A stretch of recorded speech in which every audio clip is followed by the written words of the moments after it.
ॐ नमः श्रीज्योतिराजाय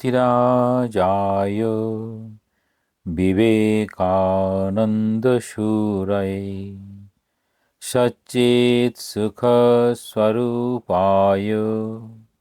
स्वामिने तापहारिणे।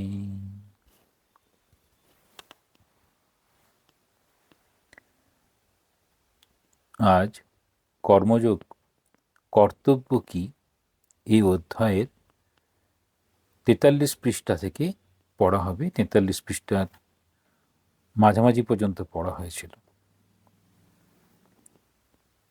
কর্তব্য বিশেষ রুচিকর নয়। প্রথম ভাবব কর্তব্য বিষয়টা কি রকম, আর সেটি কেন রুচিকর নয় সেটি বোঝার চেষ্টা করব।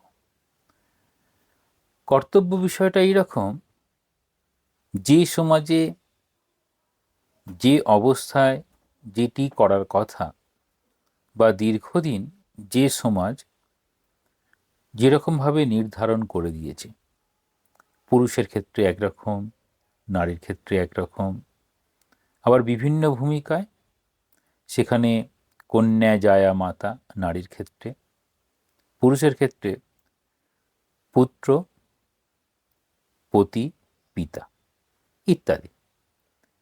এই যে বিষয়গুলো থাকে সমাজ সংস্কৃতি ভেদে, সেটি চলতে থাকে। অর্থাৎ মানুষ যেন সেটি পালন করবে বলে বদ্ধপরিকর হয়। অনেক সময় নিজের ইচ্ছা অনিচ্ছা সত্ত্বেও সেটি করতে হয়। কখনো কখনো সেটি করতে গিয়ে নিজের ধ্যান ধারণা চেতনা তার সঙ্গে যেন খাপ খায় না, তখন যেন জোর করে সেটিকে করতে হয়। সেজন্য বলা হচ্ছে কর্তব্য বিশেষ রুচিকর নয়। স্বামীজি এরকমভাবে বলেছেন, কর্তব্য যেন মধ্য গগনে সূর্যের মতো, এত সেটি কষ্ট দেয়। কর্তব্য সেটি কষ্টও দেয়, আর কর্তব্য সেই জন্য রুচিকর হচ্ছে না। কর্তব্য রুচিকর হচ্ছে না, কর্তব্যকে রুচিকর কি করে করা যায় না, যেটি করছি তাতে ধীরে ধীরে যদি ভালোবাসা আনা যায় তখন সেটি রুচিকর হয়। যেমন ছোটবেলায় শরীর ভালো থাকবে বলে মায়েরা বা দিদিমা বা ঠাকুমারা চেষ্টা করেন ছোটদেরকে তিতো খাওয়ানো। ছোটরা পছন্দই করছে না, কিন্তু খেতে খেতে যখন বুঝলো যেটা খেলে শরীর ভালো থাকবে, তখন খাওয়াটার থেকে শরীর ভালো থাকবে সেই দিকে মন দিয়ে যেন খেতে পারলো। ঠিক অনেক সময়তেও কর্তব্য করতে গিয়ে খুব কষ্ট হচ্ছে, কিন্তু সেই কর্তব্য পালন করে যেন কোনো কিছুকে ধরে রাখা সম্ভব। হয়তো পরিবারকে ধরে রাখা সম্ভব, হয়তো সম্পর্ককে ধরে রাখা সম্ভব। ওইটা যখন আসে তখন কর্তব্যকে করা সম্ভব হয়, কর্তব্য কর্মটি করা সম্ভব হয়।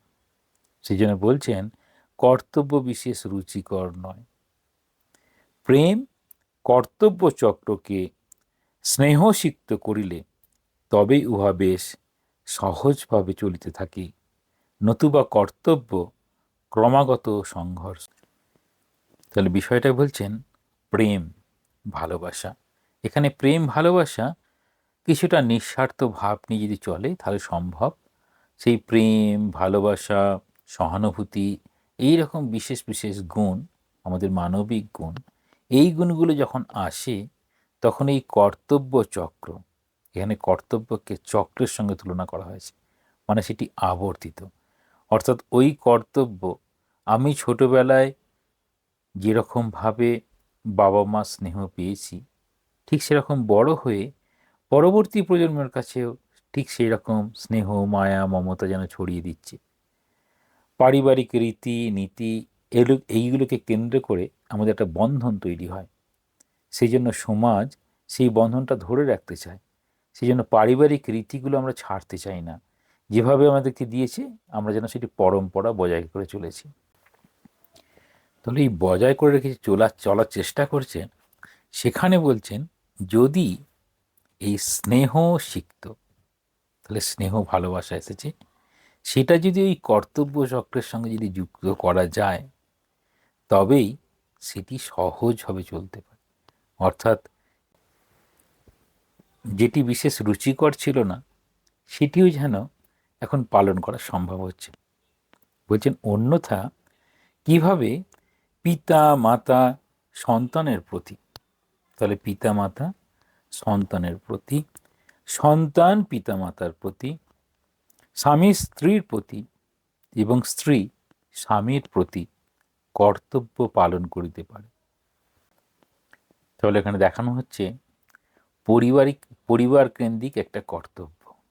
তাহলে প্রথমে পরিবারকে দিয়ে দেখানো হবে, তারপর দেশের প্রতি আমাদের কি কর্তব্য, সমাজের প্রতি কি কর্তব্য, যিনি যে ধর্ম পালন করে চলেন সেই ধর্মের প্রতি তার কীরকম কর্তব্য।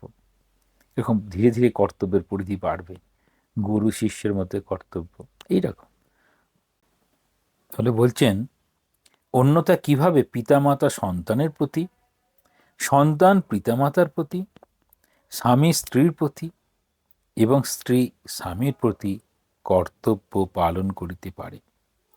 আমরা কি জীবনের প্রতিদিনই সংঘর্ষের সম্মুখীন হইতেছি না? এখানে সংঘর্ষ বিষয়টা কি?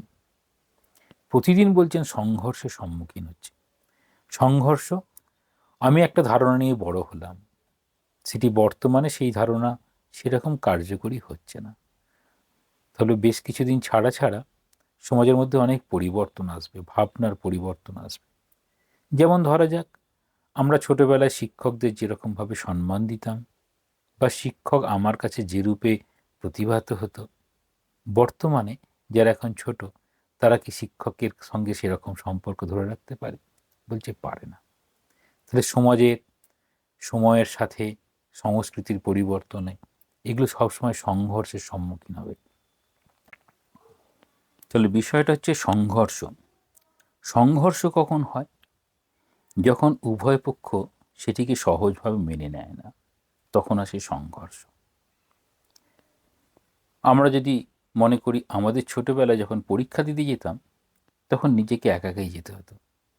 এখন যখন ছোট ছেলেরা পরীক্ষা দিতে যায় তখন তার বাবা মা সঙ্গে করে নিয়ে চলেছে পরীক্ষা দিতে। তাহলে এটা যেন স্বাভাবিক। তাহলে তাদের বাবা মা হয়তো সেটি পায়নি, তাদের মনে হয়েছে ছোটদের এটি করা ভালো। এরকম সময়ের সঙ্গে সঙ্গে পার্থক্য হবে। সংঘর্ষ হচ্ছে সেটাই যেটি আমরা সহজে মেনে নিতে পারি না, বাধ্য হই মেনে নিতে, সেখানে এসে উপস্থিত হয় সংঘর্ষ। ঠিক যেরকমভাবে আমরা যদি মনে করি এই সংঘর্ষ কোথায় সব থেকে বেশি হয়, বুঝে সংস্কৃতি, সেটাকে মেনে নেওয়া। স্বামী বিবেকানন্দের যেমন খুব সংঘর্ষ নিজের কাছে, নিজের দ্বন্দ্বের কাছে, যে ভারতবর্ষ তিনি দেখছেন আর যে ভারতবর্ষ তিনি চাইছেন তার মধ্যে সংঘর্ষ। তাহলে ভারতবর্ষকে যেটা দেখে আসছেন আর আগামীতে যে ভারতবর্ষ আসবে ভাবছেন, সেই ভাবনা দুটোর মধ্যে বিস্তর পার্থক্য, সেখানে আসছে সংঘর্ষ। আর পাশ্চাত্যের মধ্যে সংঘর্ষ। এই সংঘর্ষগুলো তৈরি হয় দুটি ধারণার মধ্যে অনেক দূরত্ব, অথচ সঙ্গে চলতে হবে, দুজনকেই কম্প্রোমাইজ করতে হবে। এই কম্প্রোমাইজ সবসময় নীতিকে কেন্দ্র করে নয়, এই কম্প্রোমাইজ চলে ব্যক্তিকে কেন্দ্র করে।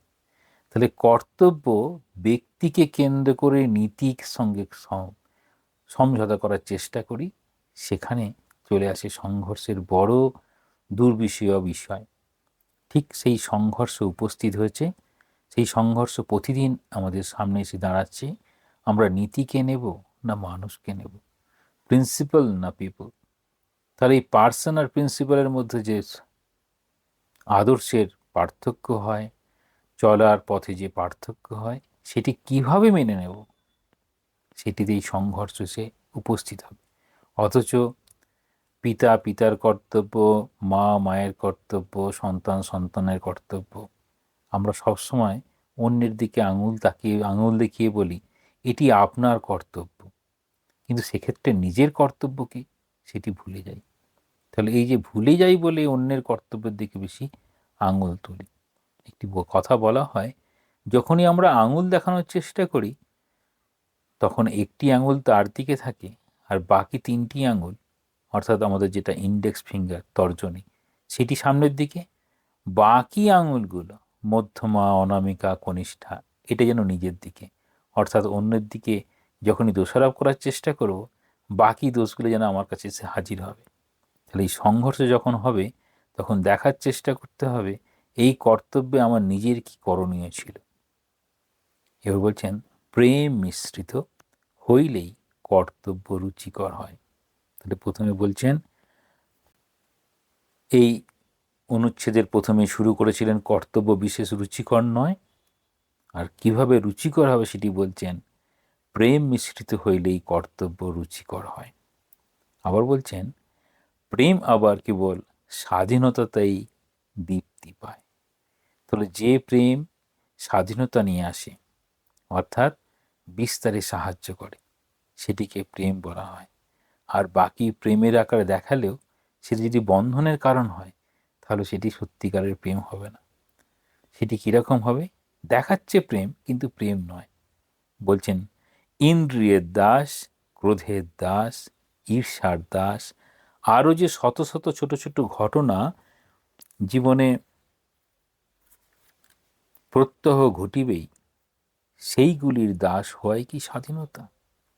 তাহলে প্রেম সেটি ওই প্রেমের ত্রিকোণ, ওই ট্রায়াঙ্গেল অফ লাভ আছে, স্বামীজি ভক্তিযোগে বলছেন, সেখানে ওই প্রেম শব্দটা এসেছে, যেখানে কোনো বার্গেনিং থাকবে না, যেখানে কোনো কম্পিটিশান থাকবে না, এইরকম বিষয়গুলো বলছেন। তাহলে এখানে কি বলছেন? এখানে বলছেন যে এই যে প্রেম, সেই প্রেমটা যদি থাকে তাহলে কি হবে? যদি প্রেমটা আসে তাহলে সেটি স্বাধীনতাতেই দীপ্তি পাবে।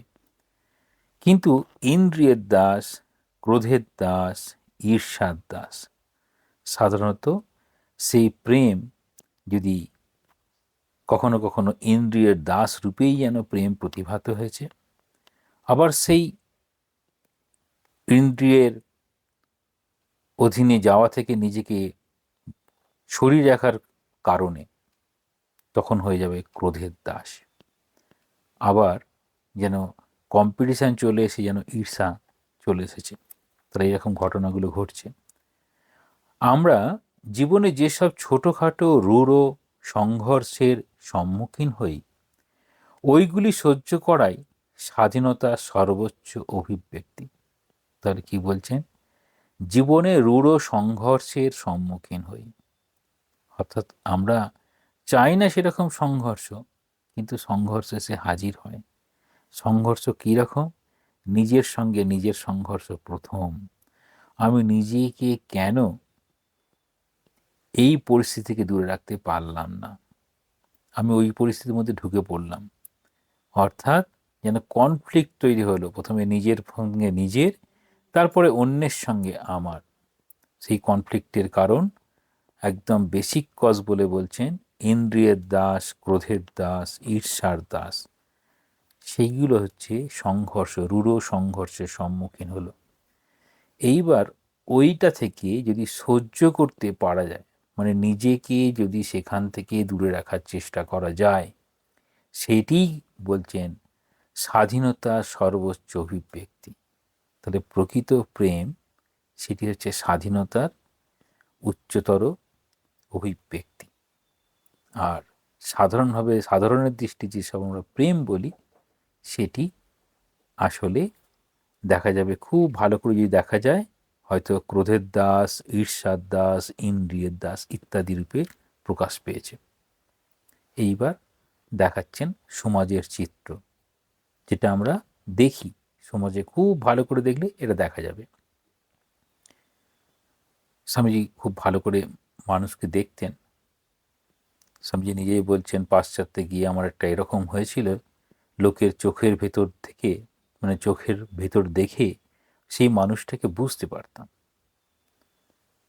এখানে বলছেন নারীগণ নিজেদের ঈর্ষাপূর্ণ খিটখিটে মেজাজের দাস হইয়া স্বামীর উপর দোষারোপ করে এবং মনে করে তাহারা যেন নিজেদের স্বাধীনতা জাহির করিতেছে। তাহলে অবস্থা কি বলছেন? নিজের স্বাধীনতা সেটি প্রকাশ করার চেষ্টায় তিনি অন্যকে দোষারোপ করছেন। তাহলে সেটি দোষারোপের কারণটা কি বলছেন?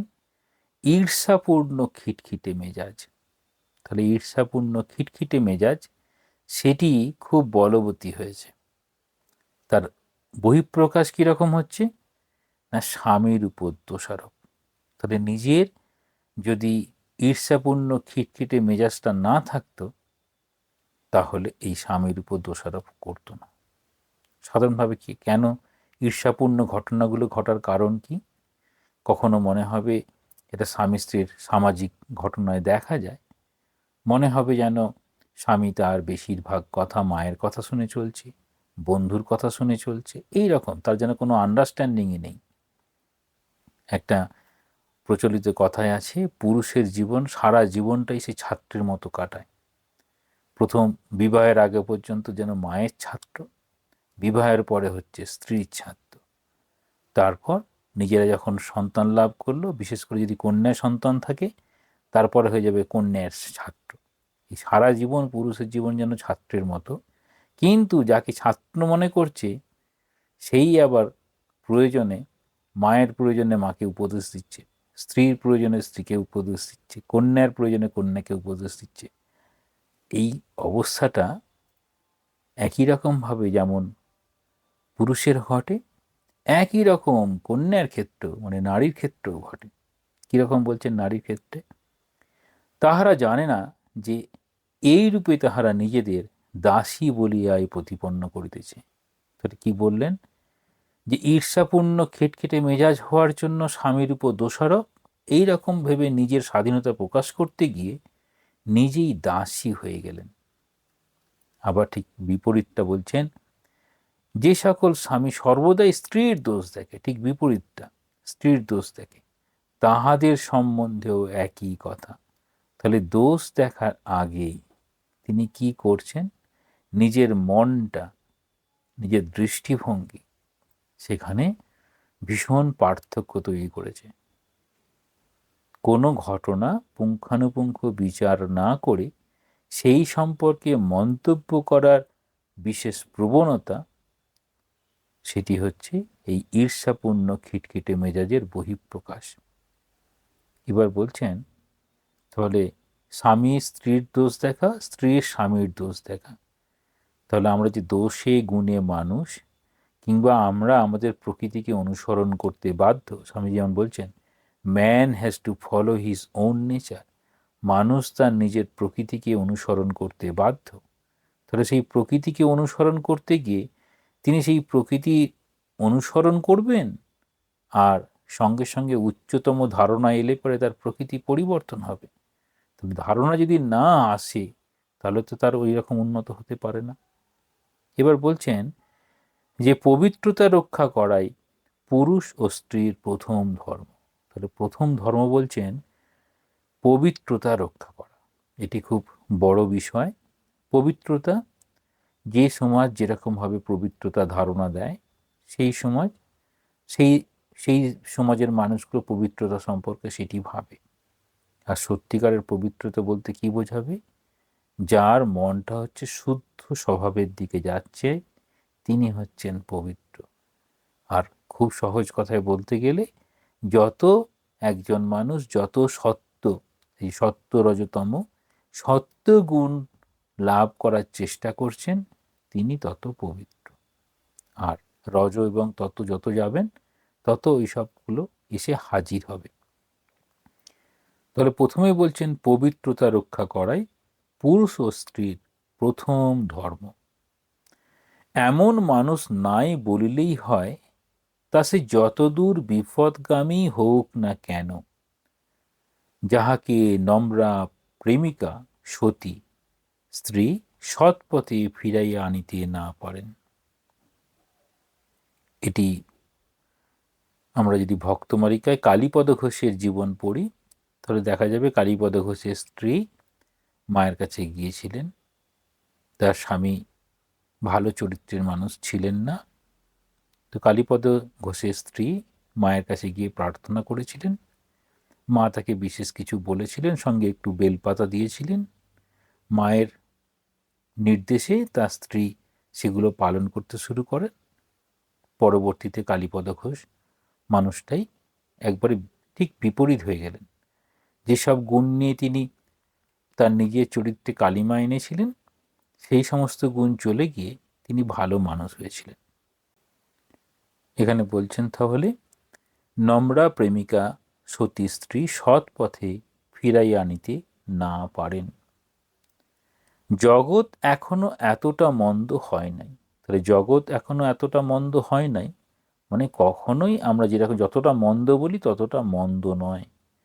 যেমন আমি যদি কিছু মন্দ বলি, তার আগে দেখতে হবে আমি নিজে কি সেই মন্দ স্বভাবের ঊর্ধ্বে উঠতে পেরেছি, তাহলে আমার কাছে ওই মন্দটি মন্দ বলে মনে হবে না।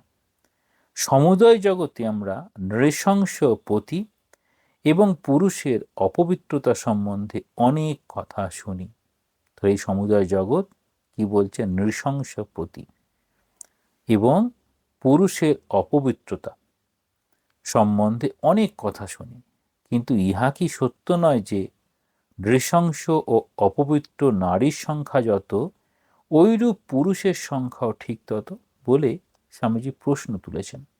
অর্থাৎ কেবলমাত্র পুরুষরা খারাপ এটি হয় না, আবার কেবলমাত্র নারীরা খারাপ সেটি হয় না।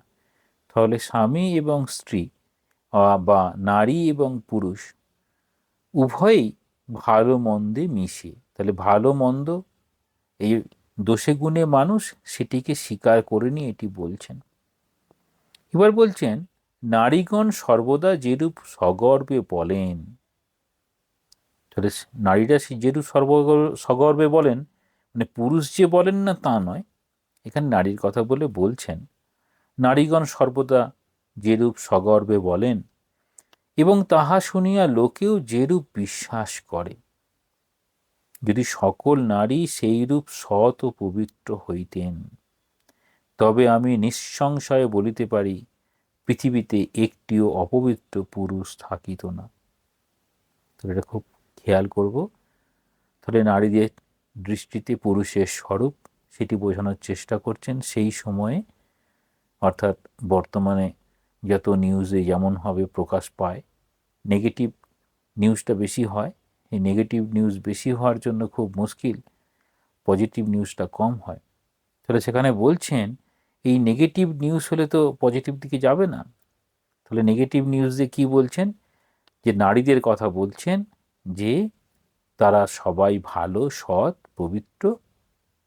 আর এটি যদি হয়, স্বামীজি বলছেন যে লোকের যদি এরকম অবস্থা হয়, যদি স্ত্রীরা যদি এরকম ভালো হয়, পুরুষরা অবশ্যই ভালো হয়ে যাবে। অর্থাৎ উভয় পক্ষই ভালো হবে, এক পক্ষ ভালো এক পক্ষ মন্দ এরকম নয়।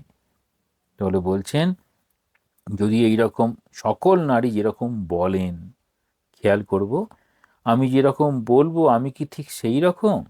তাহলে এখানে মন মুখ এক করার কথা বলার চেষ্টা করছেন, আমরা যতটা বলছি ঠিক ততটা কিনা। বলছেন এমন পাশব ভাব কি আছে যাহা পবিত্রতা ও সতীত্ব জয় করতে পারে না?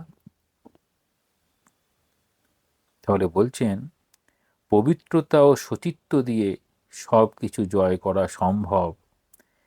যে কল্যাণী সতী নিজ স্বামী ব্যতীত সকল পুরুষকেই পুত্রের মতো দেখেন এবং তাহাদের প্রতি জননী ভাব পোষণ করেন, তিনি পবিত্রতা শক্তিতে অতিশয় উন্নত হন।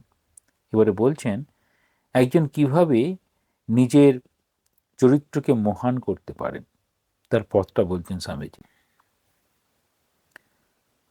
তাহলে নিজেও স্বামী ব্যতীত সকল পুরুষকে পুত্রের মতো, অর্থাৎ সেখানে যেন মাতৃত্বের প্রকাশ। ভারতবর্ষ নারীর মাতৃত্বের প্রকাশকেই প্রাধান্য দেয়, সেই জন্য বলছেন সেই নিজেকে যেন নারী মনে করেন আমি জননী, অর্থাৎ তিনি মায়ের ভূমিকায় নিজেকে সবসময় ভাববেন। এমন পশু প্রকৃতি মানুষ একটিও নাই যে তাহার সমক্ষে পবিত্রতার হাওয়া অনুভব না করিবে। তাহলে ওই রকম যিনি ভাববেন, তো তিনি যেরকম ভাবছেন সেরকম সেই সমাজের সকল মানুষ সেরকম ভাবতে বাধ্য হবে। প্রত্যেক পুরুষও সেইরূপ নিজ পত্নী ব্যতীত অপর অপর নারীকে মাতা, কন্যা বা ভগিনী রূপে দেখিবেন। তাহলে বলছেন পুরুষের ক্ষেত্রে তিনি কি করবেন? প্রত্যেক পুরুষ যেমন স্ত্রীর ক্ষেত্রে রকম, আবার একই রকম বলছেন প্রত্যেক পুরুষও সেইরূপ নিজ পত্নী ব্যতীত অপর নারীকে মাতা, কন্যা বা ভগিনী রূপে দেখিবেন। আমরা দেখব এই যে পুরুষ এবং নারীর উভয়ের চরিত্রের মহিমা কি করে হতে পারে।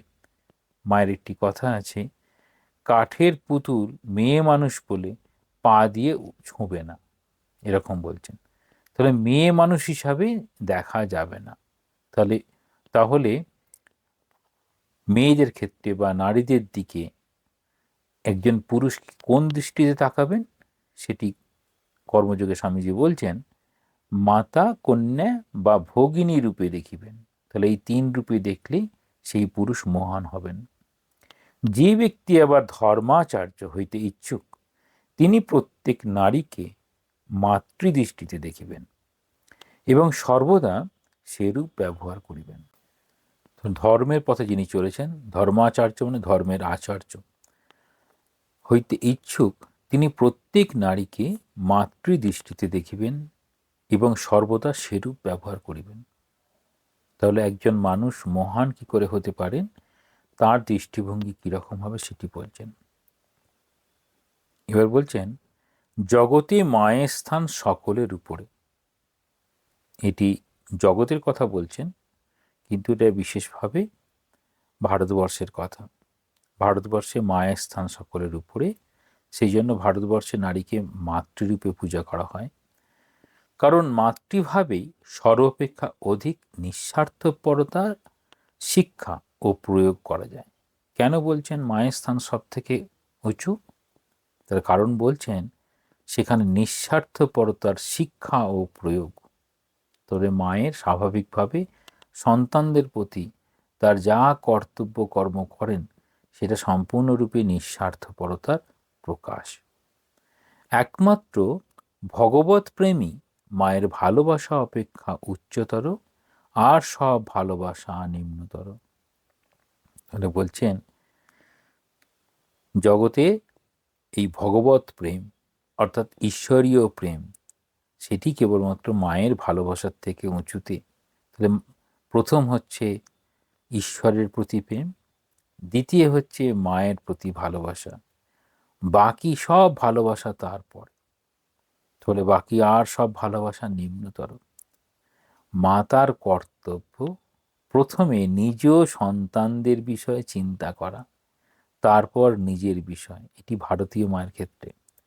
মাতার কর্তব্য প্রথমে নিজ সন্তানদের বিষয়ে চিন্তা করা, তারপর নিজের বিষয়। অনেক সময় মায়ের পছন্দের জিনিসটা মা কখনোই রান্না করছে না, সন্তানরা যেটা ভালোবাসে সেটাই রান্না করে খাওয়াচ্ছে।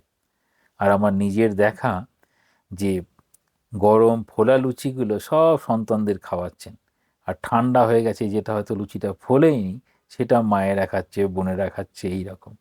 তো এই রকম বিষয়গুলো দেখা যায়। তাহলে নিজেদের কথা কত কম ভেবে অন্য সকলের কথা ভাবতে পারে। দেখাচ্ছেন যখনই ঠাকুরের কাছে গিয়ে প্রার্থনা করেন আমার সন্তানদের ভালো রেখো, নিজের কথাটা বলতে ভুলে যাবেন, গিয়ে বলবেন সন্তানরা ভালো থাকলেই মা ভালো থাকে। তাহলে এইরকমভাবে মায়ের কর্তব্য দেখাচ্ছেন, মা কেন উচ্চ অবস্থান করছেন সেটাও দেখাচ্ছেন।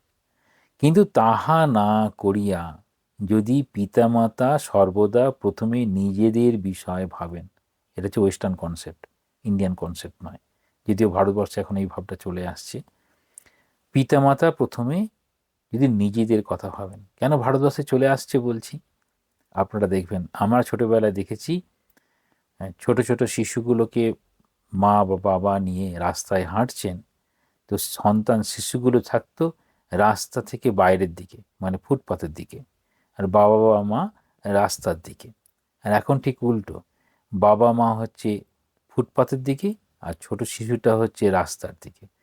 এর কারণটা হচ্ছে নিজের কথা আগে ভাবছেন, তারপরে সন্তানের কথা ভাবছেন, এরকম বলে মনে হয়, বা এটা পাশ্চাত্যের কোনো ধারণা হতে পারে যে নিজের প্রাধান্য বেশি।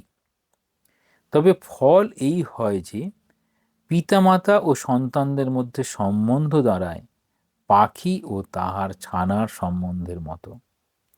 তাহলে বিদেশে একটু বড় হলেই বাবা মার থেকে সন্তানরা আলাদা হয়ে যায়, তার কারণটা স্বামীজি বলছেন, পিতামাতা সর্বদা প্রথমে নিজেদের বিষয় ভাবেন।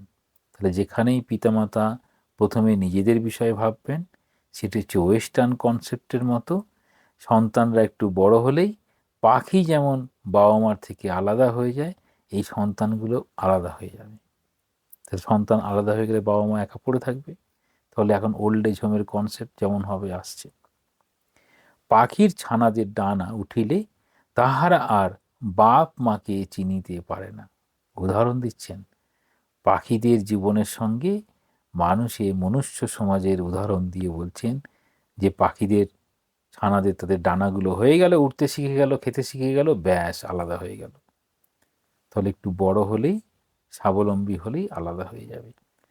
সেই মানুষই বাস্তবিক ধন্য। এবার বলছেন, সেই মানুষই বাস্তবিক ধন্য যিনি নারীকে ভগবানের মাতৃভাবে, তাহলে নারীকে ভগবানের মাতৃভাবের স্বরূপ যিনি দেখছেন, সেই মানুষই বাস্তবিক ধন্য যিনি নারীকে, এবার নারীকে ঠিক সেরকমভাবে বুঝতে পারছে না যখন, তখন দেবতার থেকে যেমন দেবীর বেশি পূজা হয়, হ্যাঁ, সরস্বতী, লক্ষ্মী, দুর্গা, এসব বিশেষভাবে পূজা হয়, মানে সেখানে যেন মাতৃরূপের সম্পূর্ণ প্রকাশ। তাহলে নারী মূর্তি সেটি এখন দুর্গা রূপে, নারী মূর্তি এখন সেটি এখন সরস্বতী রূপে, নারী মূর্তি এখন বিভিন্ন রকম দেবদেবীর মূর্তি যা দেখি সব তাই। এবার বলছেন, প্রতিমূর্তি রূপে দেখিতে সমর্থ।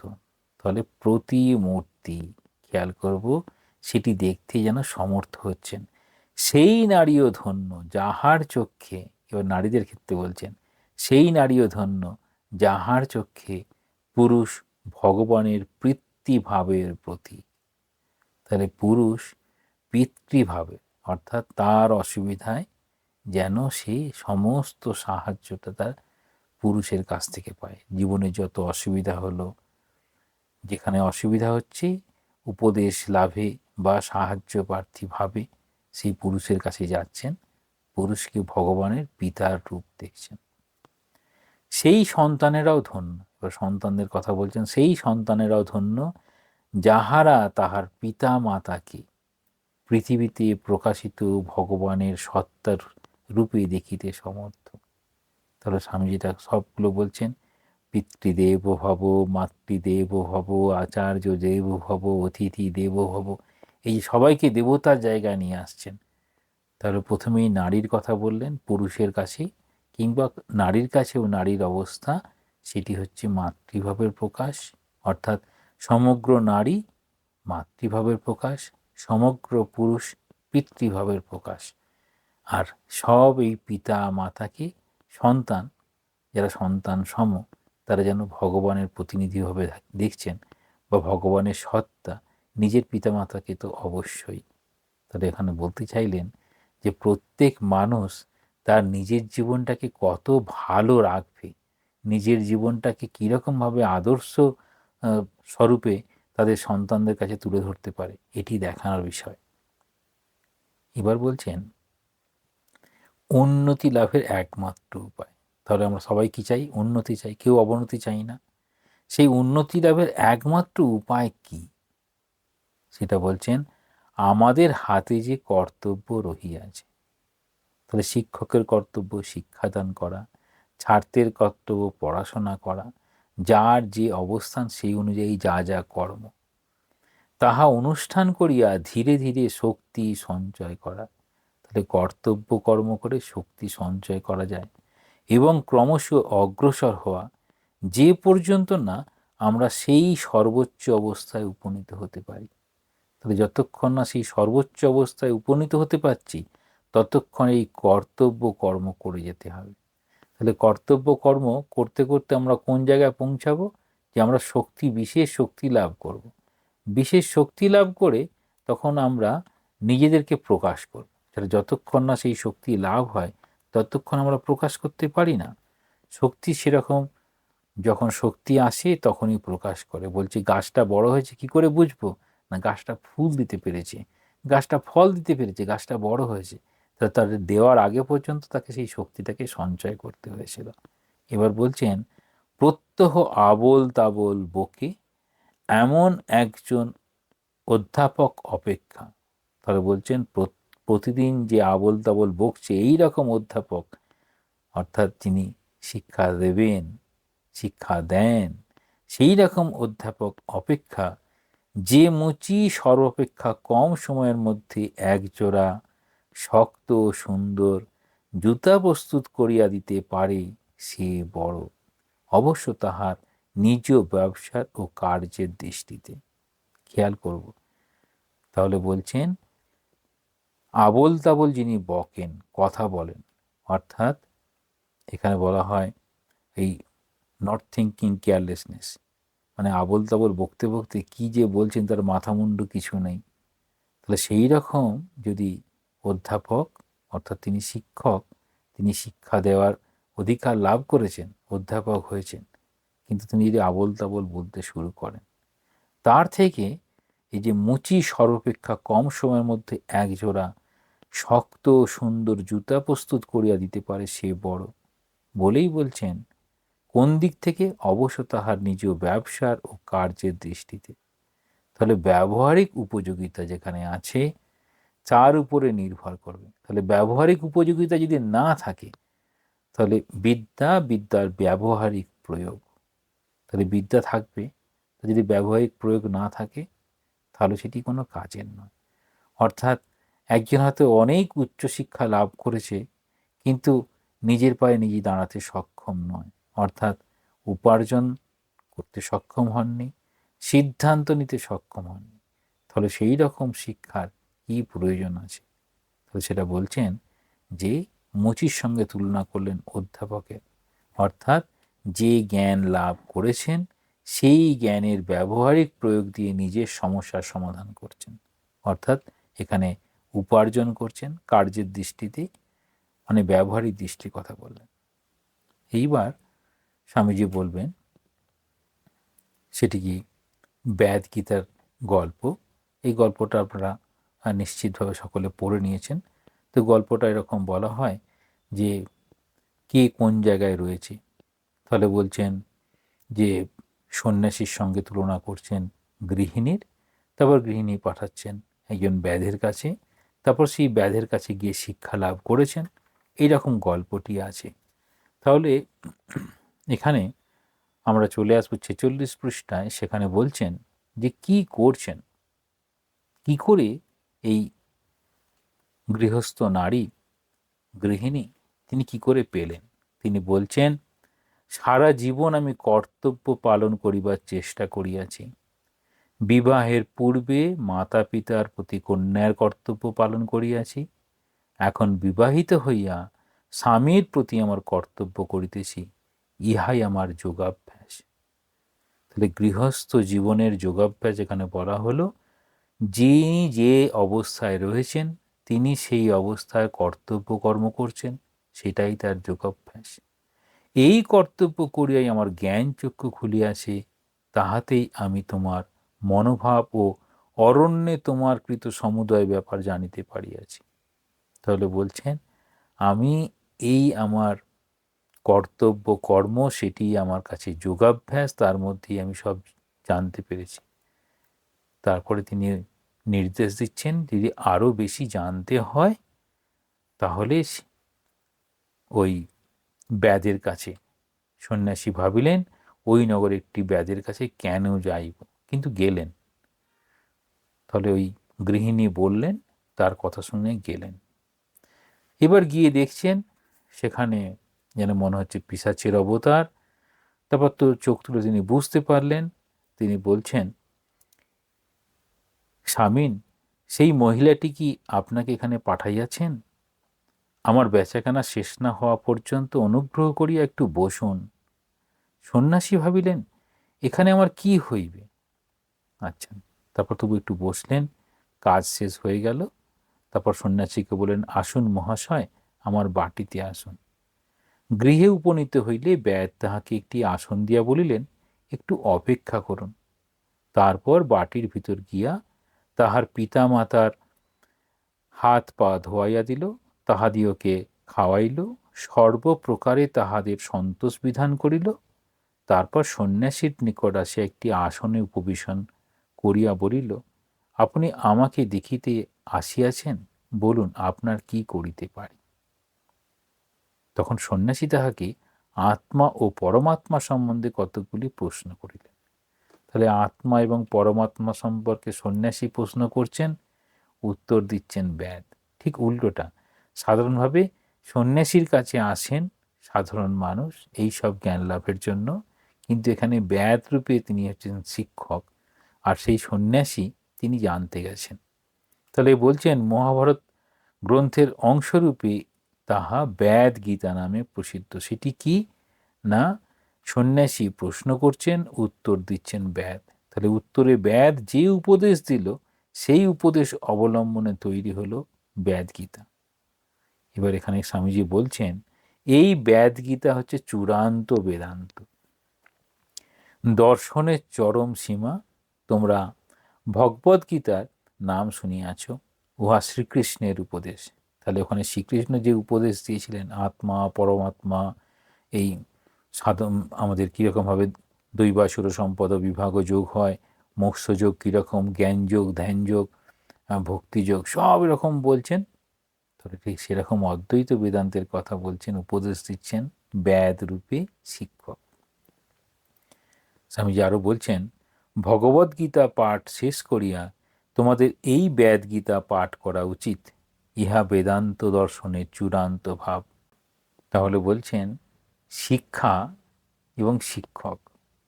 তাহলে শিক্ষা হচ্ছে এখানে বেদান্ত শিক্ষা, শিক্ষক হচ্ছেন ব্যাদ, আর শিষ্য বা শিক্ষার্থী বা বিদ্যার্থী সেটি হচ্ছেন সেই সন্ন্যাসী। খুব খেয়াল করার মতো বিষয়। এবার ব্যাদ কি উপদেশ দিচ্ছেন। ব্যাদের উপদেশ শেষ হইলে সন্ন্যাসী অতিশয় বিস্মিত হইলেন এবং বলিলেন, আপনার এত উচ্চ জ্ঞান, তথাপি আপনি এই ব্যাদ দেহ অবলম্বন করিয়া এরূপ কুৎসিত কর্ম করিতেছেন কেন? এটি আমাদের দৃষ্টিভঙ্গি। আপনি এরকম দেখতে এইরকমভাবে কাজ করেন, তো এইরকমভাবে যেন বিষয়টা ওই রকমভাবে করছেন, ব্যাদ রূপে যেন করছেন। তো ব্যাদ কি উত্তর দিচ্ছেন, বৎস কোনো কর্মই অসৎ নয়। তাহলে কর্ম সৎ আর অসৎ বলে বলছেন না, এটি অসৎ কর্ম নয়। কেন অসৎ কর্ম নয়? কারণ এই কর্ম দিয়ে এখন সৎ আর অসৎ, যা ভগবানের দিকে নিয়ে যাবে সেটি সৎ, যা ভগবান থেকে দূরে নিয়ে যাবে সেটি অসৎ। তাহলে এখানে বলছেন কোনো কর্মই অপবিত্র নয়। তাহলে ঝাড়ু দেওয়া সেটিও কর্ম, সিংহাসনে বসা সেটিও কর্ম। রাজা যেরকম সিংহাসনে বসে রাজকার্য চালাতে পারে, ঠিক একই রকম ঝাড়ুদার সুন্দর করে রাস্তা ঝাড়ু দিতে পারে। তাহলে বলছেন কোনো কর্মই অসৎ নয়, কোনো কর্মই অপবিত্র নয়। এই কার্য আমার জন্মগত, ইহা আমার প্রারব্ধ লব্ধ। খুব খেয়াল করব। তাহলে এত জ্ঞান ব্যাধের, তিনি বলছেন যে আমি এই যে ব্যাধ রূপে যে কর্মটা করছি সেটি আমার জন্মগত, অর্থাৎ এই পরিবারে জন্মগ্রহণ করেছেন, সেই পরিবারে এই ব্যাধের কর্মটি করা, তা সেটি আমার প্রারব্ধ লব্ধ, মানে পূর্ব জন্মের যা কিছু কর্ম ছিল সেই কর্মগুলো বর্তমান জন্মে এই রূপে নিজেকে প্রকাশ করছে, সেটি হচ্ছে প্রারব্ধ। আমি বাল্যকালে এই ব্যবসায় শিক্ষা করি, অনাসক্তভাবে আমি আমার কর্তব্যগুলি ভালোভাবে করিবার চেষ্টা করি। তাহলে কি বলছেন, অনাসক্তভাবে আমার কর্তব্যগুলি। এখানে আগে বলা হয়েছে কর্তব্য কর্ম করতে গেলে সেখানে একটু প্রেম ভালোবাসার এরকম স্নেহাসিক্ত দরকার, নাহলে কর্তব্য কর্মগুলো করা যায় না। এখানে এই ব্যাদ গীতায় ব্যাদ নিজে বলছেন অনাসক্ত ভাব, অর্থাৎ নিঃস্বার্থভাবে সেই কর্মটি এই কাজ করছি, তার সঙ্গে আমি নিজেকে যুক্ত হচ্ছি না। তাহলে অনাসক্তভাবে আমার কর্তব্য কর্মগুলো করার চেষ্টা করছি। এই যে অনাসক্তভাবে কর্মগুলো করছি, শ্রীমা শারদা দেবী তাই বলছেন, যে সংসারে সকলের সঙ্গে সকল যেমন কর্তব্য কর্ম করবে, এক ঈশ্বরকে ভালোবাসবে। তাহলে অনাসক্তভাবে করতে গেলে কোথাও একটা ভালোবাসা রাখতে হবে, সেটি হচ্ছে এখানে ব্যাদ হচ্ছে এই বেদান্ত দর্শনে ভালোবাসা। আর মা বলতে চাইছেন এটা খুব কঠিন পথ, তো তাই সকলের জন্য বলে বলছেন ভগবানকে ভালোবাসো আর সকলের জন্য কর্তব্য কর্ম করো। এই ভগবানের প্রতি যত ভালোবাসা আসবে তত অনাসক্তভাবে কাজ করা সম্ভব। বলছেন আমি গৃহস্থের ধর্ম পালন করি ও পিতা মাতাকে যথাসাধ্য সুখী করিবার চেষ্টা করি। আমি যোগ জানি না এবং সন্ন্যাসীও হই নাই। তাহলে বলছেন আমি যোগ জানি না, সন্ন্যাসীও হই নাই। আমি কখনো সংসার ত্যাগ করিয়া বনে যাই নাই, তথাপি সমাজে আমার অবস্থা অনুযায়ী কর্তব্য অনাসক্তভাবে করিয়াই আমার এই জ্ঞান জন্মিয়াছে। দেখুন, প্রথমে ওই গৃহস্থ রমণীর কথা বলছেন। তিনি বলছেন আমি কর্তব্য কর্ম করেছি, আর তিনি কিছু জানেন না। ওই কর্তব্য কর্ম করেই সেটাই তার কাছে যেন যোগাভ্যাস, তাতেই তার জ্ঞানচক্ষু খুলেছিল। আর এই আত্মা, পরমাত্মা, এইরকম আত্মতত্ত্বের কথা যে বলছেন ব্যাদ, তিনি কিভাবে ওই জায়গায় পৌঁছেছেন? বলছেন আমি আমার পিতামাতাকে যথাসাধ্য সুখী করিবার চেষ্টা করি, আর আমি সমাজে আমার অবস্থা অনুযায়ী আমি অনাসক্তভাবে কর্ম করি।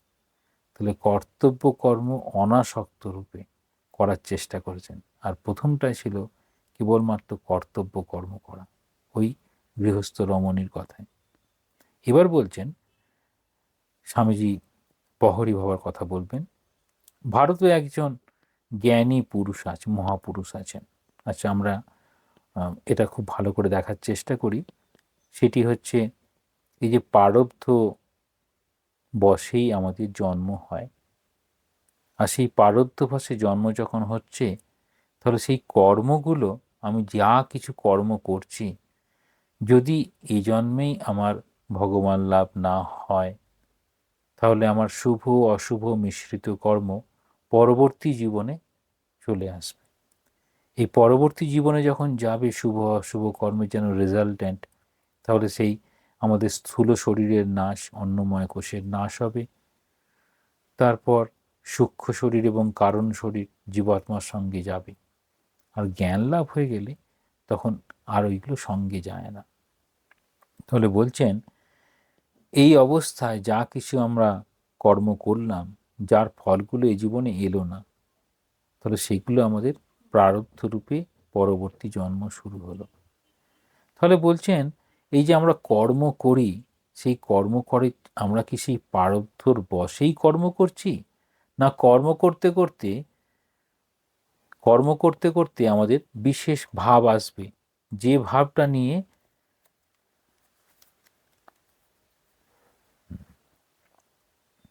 এখন এই যে কর্ম করতে করতে আমাদের যে ভাবটি আসবে সেটি কি? তাহলে কর্ম করতে করতে যদি আমাদের নিঃস্বার্থ ভাব আসে, নিঃস্বার্থ কর্ম অনুযায়ী কর্ম করা সম্ভব হয়, সেটি কর্মযোগ অনুযায়ী ভগবানের দিকে নিয়ে যাবে। ওখানে এই জন্য বলা হয় যোগস্থ কুরু কর্মাণি সঙ্গম ত্যক্তা ধনঞ্জয় সিদ্ধা সিদ্ধ সমভূত্বা সমত্তম যোগ উচ্চতে, এরকমভাবে বলা হয় গীতাতে। তাহলে কি করছি আর কি করছি না, এবার অনাসক্তভাবে যদি আমি করা হয়, তাহলে এটি বলছেন অনাসক্তভাবে করেছেন বলেই তিনি জ্ঞানটি লাভ করেছেন, আত্মা এবং পরমাত্মা। তাহলে বলছেন এই অনাসক্ত আর আসক্তের ভাব, তাহলে আসক্তিজনিত ভাব যা কিছু আসবে সেটি আমাদের কি কি দেবে না, আসক্তিজনিত যদি ভাব আসে তাহলে সেটি আমাদের ভীষণভাবে কষ্ট দেবে। কি কি কষ্ট দেবে? বলছেন আসক্তিজনিত যদি হয় তাহলে সেটি ইন্দ্রিয়ের দাস, ক্রোধের দাস, ঈর্ষার দাস, আরও শত শত ছোট ঘটনা জীবনে কি আসবে, প্রত্যহ ঘটিবেই, সেইগুলির দাস। তাহলে আসক্তিজনিত আমাদের দাস তৈরি করে, আর আসক্তি যত কমবে তত আমাদের স্বাধীনতা আসবে, অর্থাৎ স্বাধীনতাই মুক্তির দিকে নিয়ে যাবে। এবার বলছেন যদি অনাসক্তি আসে তাহলে সেটি সম্ভব। তাহলে কি আমরা আমাদের কর্মের অধীন? হ্যাঁ, স্বামীজি বলছেন শুভ কর্মে শুভ, মন্দে মন্দ ফল, এ নিয়ম রোধে নাহি কারো বল। তাহলে শুভ যদি কর্ম হয় শুভ ফল দেবে। এখন এই যে শুভ কর্ম করব, সেই জন্য কি আমরা নিজেরা চেষ্টা করতে পারি না নিজেরা চেষ্টা করতে পারি না? তখন বলছেন এই মানব জীবনটা হচ্ছে কর্মভূমি। সে কিছুটা চাওয়া আর কিছুটা চাওয়া পাওয়া, নিজের সিদ্ধান্ত নেওয়াগুলো তাদের হাতে আছে, যেন সেটি অন্যান্য প্রাণীর ক্ষেত্রে যেটি নেই। সে নিজের মতো কিছু পরিবর্তন ঘটাতে পারে। সেই জন্য এই মনুষ্য শরীরে এই কর্মভূমিতে নিজের সিদ্ধান্তের বিষয়টা বলা হয়। তাহলে আমি আমার সিদ্ধান্ত অনুযায়ী কর্ম করে পরিবর্তন করতে পারি। এবার বলছেন একটু দেখে নিই আর কতটা আছে। আচ্ছা, যে ততটুকু বাকি আছে সেটি আজকে এতদূর পড়া হয়তো সম্ভব হবে না। সেই জন্য আমরা 1 মিনিট আমরা জয় দিয়ে এটা শেষ করব, তারপর আপনাদের কথা শুনব। ওম শান্তি শান্তি শান্তি। হরি ওম তৎসৎ। শ্রীরামকৃষ্ণার্পণমস্তু।